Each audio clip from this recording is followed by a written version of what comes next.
Hey y'all, Marissa Fay here, functional nutritional therapy practitioner, specialist in women's hormone and gut health, here with a new episode of the Naturally Balanced Hormones Show. Listen, we are in a different setting here, and I have not recorded an episode in like 2 months. And I had this realization that I just don't want to sit in my office and talk to myself. But you know what I do want to do? I do want to sit in bed and talk to myself. So here we are for some pillow talk. Maybe I'll call some of these episodes pillow talk episodes, ones that I do chilling in bed. And I wanted to come to you today and talk more about weight loss resistance, why it happens, and why you have to fix your hormones. You have to work on your hormones.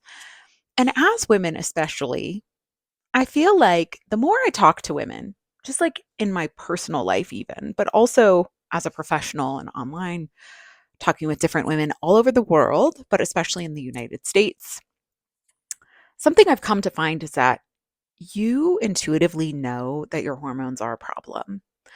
When you are dealing with, as a woman, frankly, almost any symptom, but I'm going to give you a laundry list, right? So, moodiness, tiredness, brain fog, inability to lose weight, hair loss, breakouts, skin issues, hair loss. Did I already say that? Joint pain, digestive issues. When you are dealing with 90% of the symptoms that a woman could have in her life, your hormones are involved. You have many hormones, by the way, many hormones, not just estrogen and progesterone, not just insulin, which is really having a moment as it should, not just, right, one specific hormone like cortisol, which I talk a lot about in the Balanced Cortisol Academy. But spoiler alert, anything I share about related to hormones is always, if I name one hormone, it is to get your attention. It is because you have found resources on that hormone and you have convinced yourself that hormone is the problem. But the reality is, there is a lot that we can and need to do that addresses and helps and supports all hormones. And when we do things that are good for all hormones, everything gets better. Okay, so that's the Cliff Notes version on why we have to care about all hormones. Now, let's talk about weight loss resistance. What is it? So, first of all, I am really on one recently about health coaches, personal trainers, nutrition practitioners who are naturally skinny and coming online to tell you about how to lose weight when you have 20 or more pounds to lose and you've had 20 or more pounds to lose for many years. Many times, these are slender people who are genetically gifted, of which I am not one. I am not genetically gifted, not at all. Except, I will say, I have a nice face. That is genes. And thank you to my lineage for my nice face, my pretty face. That's definitely a genetic gift. But otherwise, I am not genetically gifted when it comes to risk of hormone imbalance, when it comes to gaining weight and inability to lose weight, when it comes to detoxification, when it comes to cancer risk, when it comes to susceptibility to blood sugar imbalances, when it comes to susceptibility to thyroid issues. And I know because I have looked at my genes. It's something I can do for my clients. I've done it for myself and also lived my life in this body and helped enough family members to see the trends. I am not genetically gifted when it comes to a lot of things that have to do with weight and hormones. Now, that said, these genetically gifted skinny bitches, and I say that with so much love, I have tons of skinny bitches in my life who I love and adore, but I do not want to listen to them talk to me or talk to you about weight loss because they have no personal experience. And the idea that weight loss is simple for women is outdated. It can be quite simple for men. It can be quite simple for women who have never dieted before. That is the key. The more you have tried, the more diets you have tried, and the more you have then been unable to lose significant amounts of weight doing them, the more susceptible you are to needing more advanced strategies when it comes to losing weight. And the simple calories in, calories out shit really does not and will not work alone for you. Are calories important? Yes. But here's the issue I see. And I see this in, especially one of the things I do for some of my clients is coach them around nutrition using macronutrients and fitness and movement and day-to-day habits. And we use an app and it's really incredible. And I literally am in the weeds on like what you are doing every single day. And here's the deal. We do have to pay attention to how much you are eating. But if you have been dieting on and off for many years, if you have been stalled truly with extra weight to lose, it's in the amount of 20 plus pounds, right? Like 20, 30, 40, 50 plus pounds. It is very likely that your metabolism and your hormones have signaled to your metabolism, preserve. We need to prioritize safety because there is famine. That is what we signal to our body when we just diet over and over and over again, or when we eat too little over and over again, or when we exercise too much over and over again, or when we stress ourselves the F out over and over again. And so we've signaled to the body, safety, hold on to it. Because listen, body, we don't know where the next set of nutrients are coming from. We don't know where more food is coming. And when we do things like overeat periodically or binge eat periodically, and I can speak from personal experience on this, caveat, I'm not a doctor. I am not a counselor, right? I'm not a psychotherapist, but I can speak from personal experience. We are mimicking a feast famine cycle when we engage in binging behaviors and then we undereat. And you are telling your body, we cannot spare that body fat. We are in chaos. It is dangerous.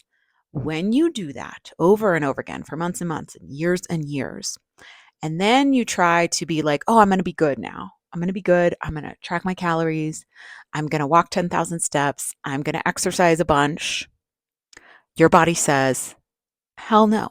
Hell no, are we letting this go? Why would we do that? You have taught us that when you do this, it means famine. It means safety is threatened. And so then we get in a situation where hormonally, our body is being told to hold on to everything. Now, this is significant because hormones at their base are messengers. They are chemical messengers. So the language of hormones is telling your body things, signaling to your body things. Okay. The way to get out of this is often so deeply uncomfortable, which is that you need to focus at least for a couple of months on eating more, on not overdoing it with exercise, on signaling safety to your body. All of this is why I created the Balanced Cortisol Academy, which as a group program, when I first introduced it, was very successful. And then I got tired of delivering it that way and turned it into a course, and not as many people have been excited about it. So depending when you see this video, I may have phased that into something else or bundled it into something else, but it is available to you. And all you need to do is send me a message and I will send you the link. It is very affordable. It is an incredible program. It is what 90% of the women I talk to need. But here's the challenge as a business owner. It's like, I know what you need, but it's not what you think you need. And it's not what you think you want. And so you do not buy it. And it's frustrating for me because I'm like, I can help you. And this will help you more than maybe anything else that I offer. But you don't want it. Welcome to running a business, friends. Okay. So anyways, we're in this situation. We have weight loss resistance where we cannot lose weight. And I don't mean like you're trying some things some of the times, you're taking some supplements, you're sometimes exercising, you're sometimes paying attention to what you eat. No, that is a consistency problem. Consistency is boring as fuck, but you got to do it. Okay. And you got to do it even when it feels boring. You got to do it even when you don't want to do it. Women are so good at being hard on themselves at times when they shouldn't be hard on themselves, and really shitty at being hard on themselves when they should. And what I mean by that is, how many of us have put ourselves through a grueling, like 1 or 2 months of like Orange Theory? or intense exercise where we're red in the face and we're sweating. I mean, I used to do HIIT workouts like nobody's business. I used to teach HIIT classes. I was specially trained in a couple of different methods of high intensity interval training. It's a great way to mess up your hormones, by the way. But also, we're willing to push ourselves through that because somewhere along the way, we got the message that, oh, this is my favorite. Okay, I used to teach yoga in a high school. This was really cool, to a lacrosse team. Or were they a soccer team? I can't remember. Girls in high school on a sports team. And in their gym, they had this big mural that was like, sweat is pain leaving the body, right? And how many times have we seen crazy ass statements like that that are essentially saying, if you work out really, really hard, everything is going to get better. All your problems are going to be solved. And while I do feel working out does solve some problems, because I really do feel that way, working out hooked me absolutely when I was 21 due to the endorphins. Absolutely. I have considered working out a mental health practice first and foremost. Okay. So we have this thread, right, where we're willing to push ourselves just beyond, absolutely positively beyond, right, in a hard workout for a month or two every day, right, or 3 days a week, 4 days a week. We are not willing to go outside for a walk when it's sprinkling. Come on. Come on. Or we are not willing to take 5 minutes to cook up ground turkey and vegetables, but we're willing to get in the car and go through a drive through when that's going to take 20 minutes. It's like we are choosing the wrong hard. We are choosing the wrong hard. We are letting ourselves off the hook at the wrong time. Okay. So you've got to, first of all, to make sure you're dealing with true weight loss resistance, you have to be super duper consistent with walking nearly every day, with eating protein and fruits or veggies at every meal, with reducing your processed food, reducing your sugar intake, with paying attention to going to sleep at a reasonable time, waking up at a reasonable time, doing that every single day. You got to do that. You got to do it for months. You got to do it till you're so bored and nothing changes on the scale before you're truly deemed at a weight loss resistance. Okay. So let's say we deem truly you're dealing with weight loss resistance. Okay. Then you have to gradually increase what you are eating. And you have to look at the nutrients of what you are eating. And you have to potentially work on your gut health because that has a lot to do with how hormones are signaling. You have to work on how is sending the message to your blood sugar of what to do. This is why all my PCOS girlies have such great success when they work with me, because blood sugar imbalances are one of the primary root causes of PCOS. Okay. So we've got to do that. We've got to look at your toxin exposure, which includes your food, but also chemicals in and around your home. Okay. And then we've got to look at, do we need to do something like more advanced testing on your hormones if nothing changes? Do we need to do things like looking at your mineral balance? Do we need to look at your blood work? Because we may need to look at those things. But the reality is that most women believe themselves to be in a weight loss resistance situation when they are not. And I love you. I love you so much because I've been there. I have thought I was there and I was not. I have been trying to lose weight almost half of my life. I'm counting in my head. I'm on the spot. Yeah, half of my life. More. Hang on. Let me do math for a second. No, more. More than half of my life. What am I talking about? Like 3/4 of my life. Oh, that's so silly. I can do that math. So 3/4 of my life I've been trying to lose weight. And there were many, many years where I was just doing the same garbage advice over and over again and not getting any different results and thinking my body was broken. And that is devastating. But also the question becomes, what kind of hard are you willing to do in order to see change?